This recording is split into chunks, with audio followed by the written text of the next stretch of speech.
सुनले है कि जीजा जी सलमान खान के बहुते बड़ा फैन हवे। कहता कसम खैले हवे कि जब ले सलमान खान ब्याह न करी है तब तक उहो न करी है। बड़ी भाग्यशाली बाड़ी भूमि जी शादी खातिर उ लड़का तैयार हो गई। भाग्यशाली भूमि ना, भाग्यशाली लड़का हवे जी। हमनी के भूमि जैसन लड़की मिलल उनका के। अरे हमनी की भूमि कोनो हीरोइन से कम बड़ी का। हमी लड़का रहती तो इनका से शादी कर लेती। अरे में लड़का होके का जरूरत बा, अब ये कर ला। आजकल तो लड़की आपस में करता रही सब। ठीक बा भूमि, ठीक बा भूमि। राजा से बात करा, हमने चलो कारे बानर तोरा के अब टाइम मिलत बा आवे के? अरे बनरी उ तोरा के देखे आवत आना सन, हमारा के ना। ठीक बा तो तोरो बिया होई तब हम बताई। का बतेबी? अरे तबले तो तू 2-4 लड़का के मतारी हो जेबी। राजा ए राजा ला, तू ऐजा मस्ती मजाक में लागल बड़ा, वैजा लड़का वाले पहुंचे वाला बड़े। चला चलो। अच्छा सुन ली है कि लड़कवा अपना गांव के सलमान खान बा। तहू तनी कटरीना कैफ बने के तैयारी कर। और हाँ, तनी भोजन कम उठावल कर। भगवे के ना यहाँ से। ला आगे ले।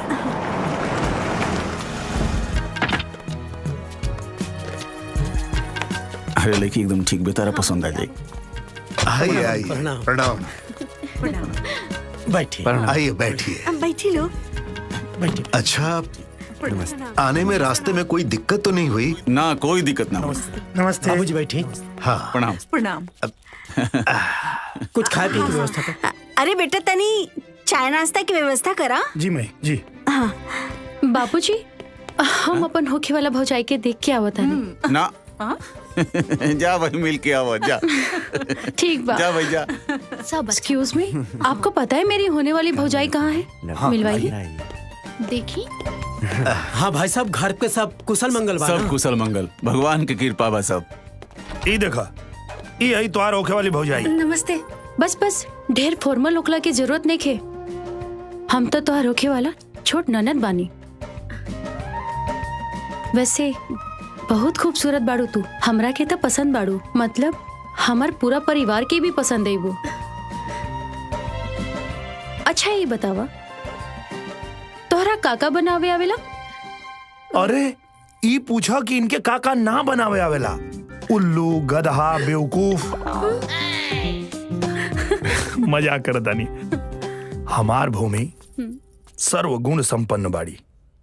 मेहमान लोग इंतजार करतानी। चला बिटिया। जी। तो के काका बनावे आवेला? तोहरा निखे मालूम? हटा।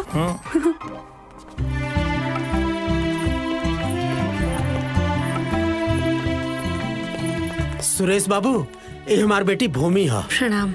रउआ लोगन के हमार बिटिया से जौन पूछे के बा पूछ ली। हाँ सुरेश बाबू, हमने के तो तुहार बेटा बहुत पसंद बा। अगर आपो हमारी बिटिया के पसंद कर ली तब बात आगे बढ़ावल जाए। सब कुछ क्लियर कर लो। हाँ का हो, तारा पसंद बड़ी कि ना? हाँ जी, हमके तो बहुत पसंद बिया। नीमन भी है।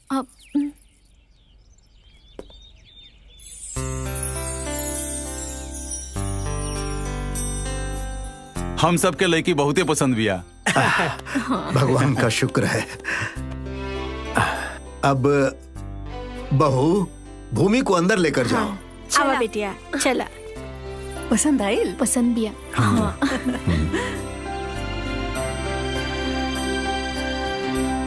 नमस्ते नीरज भैया। नमस्ते। आवा नमस्ते। का हाल बा? बस ठीक बा भैया, अपन सुनाई। अरे कोनो जुगाड़ उगाड़ बैठल के यही तरह कुंवारे कब ले घूमबा? ए भैया, बियाह खातिर कोनो नीमन लड़की चाहिए, उ मिली तबे ना बियाह होई। ला दूध पिला। एगो लड़की तोरा लायक बिया यार। अरे कहाँ भैया, जल्दी से सेटिंग करी। हाँ। नैना के छोट बहन पायल। हाँ। हमार ससुर जी भी परेशान बाड़न, उनका खातिर लड़का खोज रहल बाड़न। ए भैया, हमनी तो कबे से परेशान रहनी नीक लड़की की तलाश में। अगर ऐसा हो जाए तो हमनी के दोस्ती रिश्तेदारी में बदल जाए। ऐसा बा हाँ कि हमार ससुर जी हमार बात ना कटिहन। हाँ। एक के बियाह के ठीक है समझा, तय समझा। अरे भैया बहुत खुशी भाई। पापा होमवर्क हो गई। ठीक बा बेटा, मन लगा के खूब पढ़ा। वाह बेटा, कौना क्लास में पढ़ा तारा? चाचा अभी हम चौथी में पढ़े नी, अगले साल हम 5वीं में जाए। ये तो बहुत बढ़िया बात बा। लेकिन सुना बेटा, अब से हमरा तू चाचा ने मौसा कहल करी है, काहे कि तहार मौसी से हमार बियाह होके वाला बा। ठीक बा मौसा। मौसा कहला के जरूरत नहीं खे, चाचे ठीक बाड़न। काहे भौजी, हम कुछ गलत कह देनी का? बात उ बाना कि हम रउआ के साथे अपन बहन के बियाह ना करवा सकेनी। भौजी हमरा में कोनो दोष बा? ए भौजी, हम दहेज में 1 रुपया न मांगे। दहेज का कौनो बात नहीं खे। हम अपन बहन के बियाह अपने देवर के साथे करावे के सोचले बानी, और ये बात हम अपने माई बाबू से भी कहले बानी।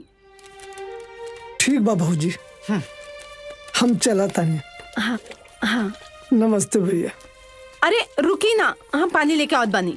ना भौजी, हमार पेट भर गइल बा, चला तानी। ठीक बा मौसा, बाय। अरे बाय बाय बेटा। ठीक बा चाचा, बाय। पढ़ाई बाड़न बियाह करावे। तू जिद मत कैल करा, तू तनिको चिंता ना करा। अरे बस। कैसे चिंता ना करूं। प्रणाम दादाजी। कहाँ जा रहे हो? देखिए ना दादाजी, राजा आजे अइले और आजे जाए के कहा ताड़े। हाँ? क्यों? अरे दादाजी, अब यहाँ तो सब हो ही गई ना, फिर भी आगे दिन आई हम। तुम अभी कहीं नहीं जा सकते। इस घर में तमाम काम पड़ा हुआ है और जाने की बात कर रहे हो। हाँ? सब कुछ ठीक रहा ना तो कल ही भूमि का छेका हो जाएगा। तुम कहीं नहीं जाओगे। तुम्हारे दादा से मैं बात कर लूंगा। राजा बेटा, अब तोहरा के रुका ही को पड़ी। ठीक बा दादाजी, अब भूमि के घर से विदा होखला के बादे हम जाए।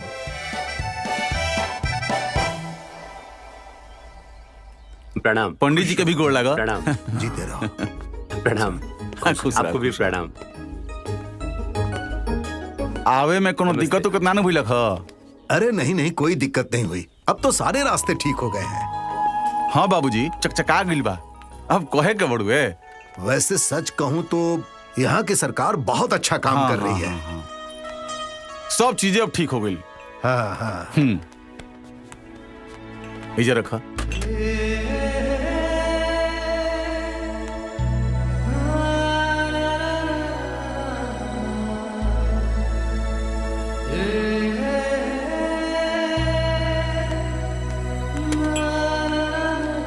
हाँ जी भाई जी, एगो बात बताई जी। लड़का कोनो नशा वशा तो ना करेला ना? अरे ना ना भैया, हमार लड़का कौनो नशा ना करेला। बस समझे जी, ईश्वर की कृपा ऐसे ही बनी रहे तो सारा काम ठीक होगा।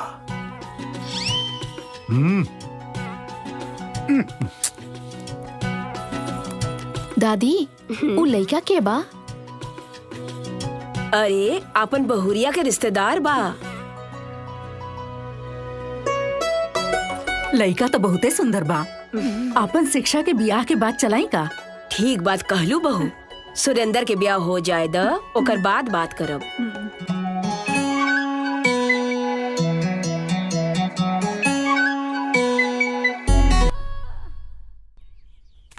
अरे राजा, कहाँ रहला? काल उनके देख के आ गईला? नहीं, अभी वही जे बानी। काहे इतना ज्यादा पकावेला? बतावा ना, ओइजा का भइल? अच्छा, वहाँ एगो लड़की भइल है और एगो लड़का भइल। और जब तू वहां जाइए ना तो ओकनी के नाम रख दिए। इतना फालतू सवाल काहे पूछे तारी? अरे सब फाइनल हो गया। और लड़का कैसन बा? सब प्रभु की लीला बा। लंगूर के हाथ में अंगूर। मतलब यह हम सोचा तानी कि तोरा जैसन खरखटही लड़की के ऐसन हीरो जैसन लड़का कैसे मिल गई है, समझ में नहीं क्या हुआ।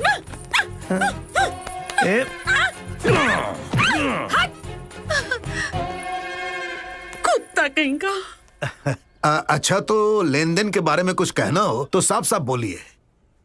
पापा, एक बात का ध्यान रखिया, वो लोग के सामने कोनो भी दान दहेज की बात ना करिया। अरे का बात करता? कहीं बिना दान दहेज के ब्याह होला? पता बा, आज के युग में दान दहेज लेल बहुत बड़ा जुर्म बा, और दहेज के वजह से अगर हमार ब्याह टूटल तो हम आत्महत्या कर ले, और ओकर जिम्मेदार तू रहबा।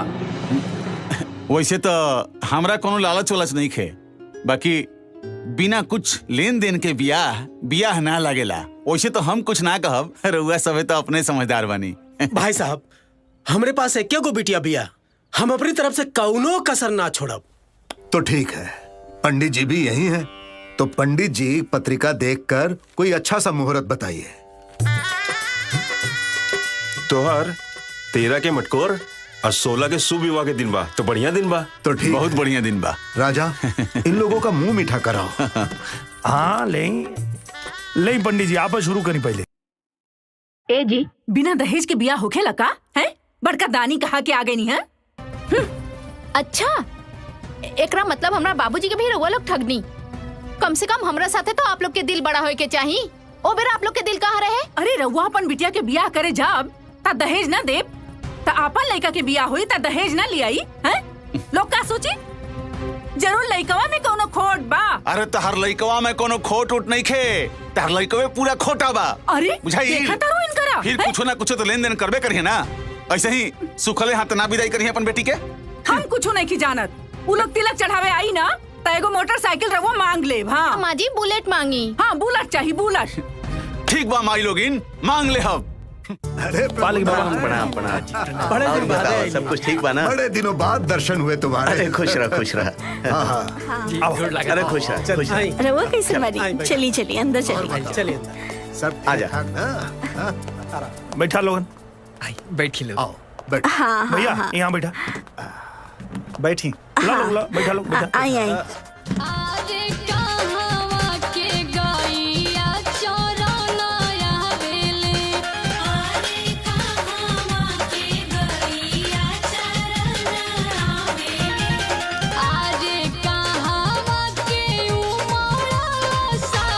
आओ प्रभु आओ, आज मैं बहुत खुश हूँ।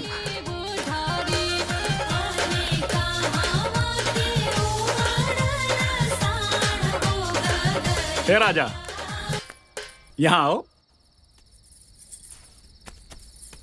हाँ बाबा, आगे नहीं। तुम औरतों के बीच में क्या कर रहे हो? अब वो ढोलक बजावे कहलिए लोग तब। तुम औरतों के बीच में ढोलक बजा रहे हो? काम धाम पर ध्यान नहीं है? जाओ काम करो। अरे जाओ। क्यों इसे डांट रहे हो भाई? सारा काम इसी ने संभाल रखा है। ये नहीं होता तो कोई काम नहीं होता। हाँ, पूरी जिम्मेदारी ली है अरे इसने। दादाजी, उछेना के पानी लिया हुआ क्या? हम लेके आवत हैं। देखा तुमने, अभी भी उसे काम ही दिखाई दे रहा है।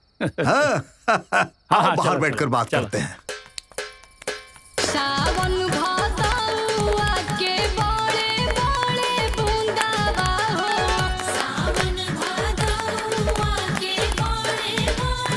अब मैं तुम्हें क्या बताऊं यार, हमने अपने बेटे शंकर और पोते भुजेंद्र को बहुत समझाया कि भाई दोनों में से कोई भी आदमी सेना में जाओ, देश की सेवा करो। लेकिन यार मेरी सुनता कौन है? यही बात हमारे घर के भी है। हमने अपने बच्चों को समझाया कि तुम में से कोई मिलिट्री ज्वाइन कर लो। राजा को भी समझाया, राजा को भी मिलिट्री में चले जाओ, देश की सेवा करो। लेकिन राम नारायण भाई, आज के जमाना में कोई फौज में जाना नहीं चाहता। एक और जमाना था जब हर घर से फौजी पैदा होता था, और आज कोई किसी की नहीं सुनता। हाँ यार, वो भी क्या वक्त था। याद है तुमको जब हम लोग एक बार बॉर्डर पे लड़ रहे थे, तभी अचानक बंदूक की सारी गोलियां खत्म हो गई, फिर भी हम बिना गोली के लड़ते रहे। याद है। इतना जिगर था हम लोगों में। अच्छा सुनो, अब मुझे इजाजत दो, मैं घर जाऊंगा। अरे कहाँ? अरे भाई, शादी वाले दिन तो फिर आना ही है ना। अरे तुम फिक्र मत करो यार, मैं राजा को यहीं छोड़ रहा हूँ। राजा यहाँ रहेगा, आपका सब काम निपटाएगा, आपको टेंशन लेने की जरूरत नहीं है, वो सब काम कर देगा। हाँ। क्या कहा? राजा? अरे राजा को तो मैं जाने ही नहीं दूंगा। ठीक है, चले जाना, लेकिन पहले खाना तो खा लो। खाना तैयार है बिल्कुल। हाँ ठीक है, चलो चलो। हैला जाओ वहाँ, ठीक बा। पूरा काम करवा दो। ठीक बा मालिक।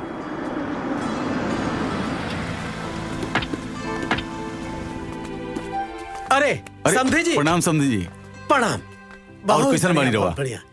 और आप बताई? बहुत बढ़िया। आए अंदर। हाँ। आई। अरे बाबूजी नहीं खिलौकत? बाबूजी गए बड़े बाहर कुछ काम अच्छा, से। अच्छा, आज अच्छा। बैठिए, बैठिए। हई भूमि बिटिया खातिर साड़ी ले बनी। अच्छा अच्छा भुजंदर भुजंदर जी बाबूजी। नमस्ते, खुश रहो, खुश कुछ रहो। साड़ी बांधर धोइदा और चाय पानी की व्यवस्था करो। जी बैठे बैठे। और बताइए। का अरे कुछ कहल चाहता नहीं का कहीं? हाँ हाँ, अरे हाँ, फोन बाजता। और बताओ। अरे कहाँ बाराजी फोन नहीं के उठावत हो? अरे बात करता नहीं। हाँ तब बात करत आने तक ठीक बा, बिना मोटरसाइकिल के बात कैले घरे मत आयम। अरे चुप रहबू तब ना बात करब। रखा।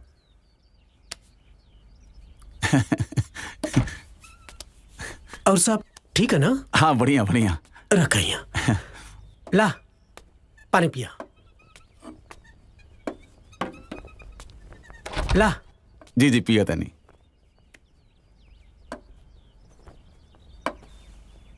समझी जी, वैसे तरह हुआ कहले ही बनी कि अपना तरफ से कोनो कमी ना रखब। बाकी हम कुछ कहे के चाहता नहीं। कहीं बेझिझक कहीं। का है ना कि लड़का के एगो इच्छा बा। अब मोटरसाइकिल के का नाम हो करो? बुलेट। हाँ बुलेट बुलेट।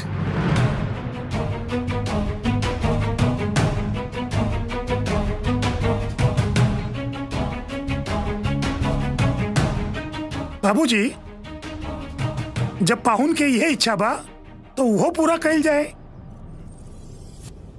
समझे जी, हमारे पास एक गो लड़की बिया, जैसे सब करते वैसे इहो इच्छा पूरा करब आपके। अरे भाई हमरा चलावे तो ना आवेला, हमार बेटा और बेटी वही पे बैठ के घूमियन फिरियन सा। तन जा, चाहो तैयार होके तो ली आवा। जा।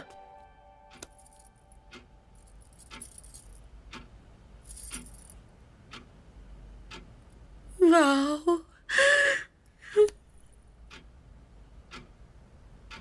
कितना सुंदर लहंगा बा।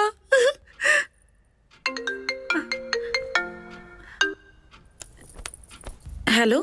मिलने का वादा तो करो, इंतजार भी कर लेंगे हम। मिलने का वादा तो करो, इंतजार भी कर लेंगे हम। नहीं आना है तो बता देना, लेकिन वादा करके मुकर मत जाना। क्या बोला था? है हम भी यही, तुम भी यही हो, तो हमारे बीच ये दूरी कैसी? जान इस मजनू की लैला तो बनो, बाकी दुनिया की ऐसी की तैसी। इका बदतमीजी। हाँ हाँ, क्या बोला था? फोनवा में घुस के दूध जूता मारब। रखा फोन। अरे नहीं नहीं नहीं, फोन मत कटिया। अरे हम बोला तानी, तोहार होखे वाला हस्बैंड, तोहार लव सुरेंद्र। अच्छा आप बोला था नहीं? आपके हमारा नंबर कहाँ से मिलल? खोजले से तो भगवान मिल जाले, तोहार नंबर कौन सा बड़ा चीज बा। अच्छा सुना, ये हमार नंबर बा, एकरा के सेव कैला। जी ठीक बा। अच्छा हम तोहार नंबर ना माय लव के नाम से सेव कैली बानी। और तू हमार नंबर केकरे नाम से सेव करबू? जान बतावा ना जान। टॉमी। हम आपके नंबर टॉमी नाम से सेव करब। टॉमी? अरे टॉमी तो कुकुर के नाम होला। हाँ उहे ना, देखी कुकुर कितना वफादार होला, कितना प्यारा होला, और हमके बहुत पसंद भी बा, यही से टॉमी। तोहके पसंद बा ना तो कोनो बात नहीं, वैसे शादी के बाद तो लोग कुकुर बनी जाला। ठीक बा कुकुर जी। सॉरी सुरेंद्र जी, हमके कुछ काम याद आ गइल बा, तो हम बाद में बात करत हनी। ठीक बा? नहीं एक मिनट बस ये लाइन सुन लिया, ओकरे बाद फोन रख दिया। जी सुनाई। रातें तो बहुत गुजारी, अब इंतजार है सुहाग रात का। ये इंतजार भी खत्म हो जाएगा, देर है एक मुलाकात का। अरे फोन काट दे ली, ये हमार होके वाली मेहरारू लगता शर्मा गई। रख दा।